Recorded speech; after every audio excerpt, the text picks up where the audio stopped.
Grabe, lahat ng classmates ko mga may kanya-kanyang bet for president. Lahat, galit sa lahat. Ganyan naman sila, mga matatapang sa social media. Pero, ilan lang naman dyan ang talagang boboto. Ma'am, kung may kandidato kang gustong manalo, dapat mo ba ito ibahagi sa klase? Hindi, Miguel.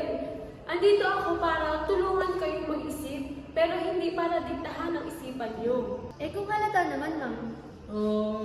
Kung pati ang katotohanan may kinikilingan, Ang opinyon ay maaring may kinikilingan, pero ang katotohanan hindi. Ang tanong, paano mo malalaman ang totoo? pag nanalo sila dahil sa panlilinlang, yung fake news, yung bayarang trolls at yung pandaraya, hindi ba responsibilidad natin kumilos? Miguel, may mga laban ka talagang hindi mo may papanalo.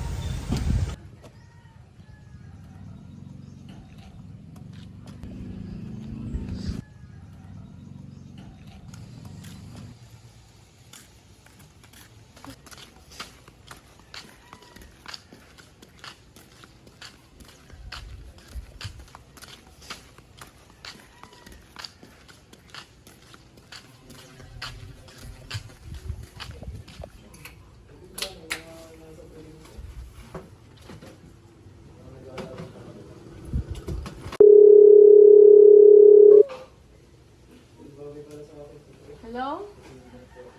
Anong nangyari? May sumusunod sa akin, ma'am. Ano bang ginawa mo? Nagsalita lang, pero hindi lang ito ngayon nangyari, ma'am.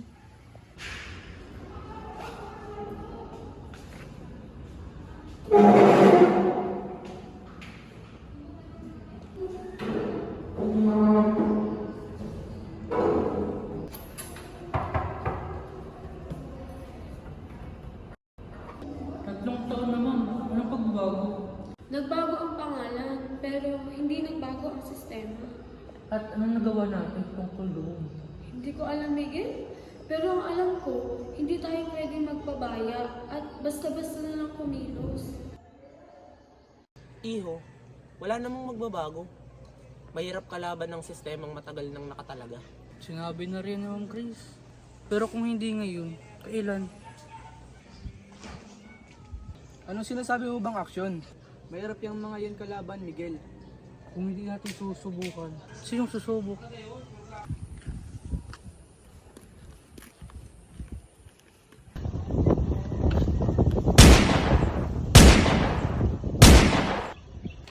Miguel Cruz, 21 anyo sa tagpuang patay sa isang eskinita sa Daet, Camarines Norte. Ayon sa mga otoridad, may kaugnay naman na ito sa kalakalan ng droga, ngunit wala pang opisyal na pahayag ang pamilya.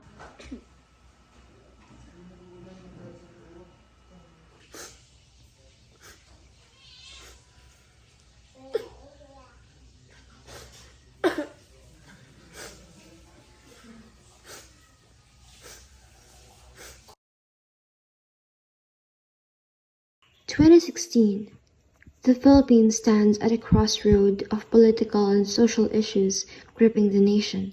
At this time, the nation was divided. Rodrigo Duterte's promise to eradicate crime and drugs won him the presidency.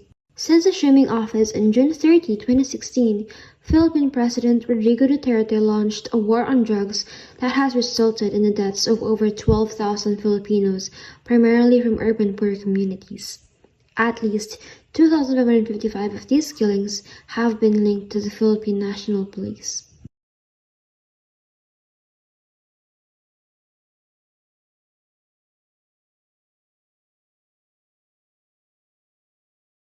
At least 2,555 of these killings have been linked to the Philippine National Police.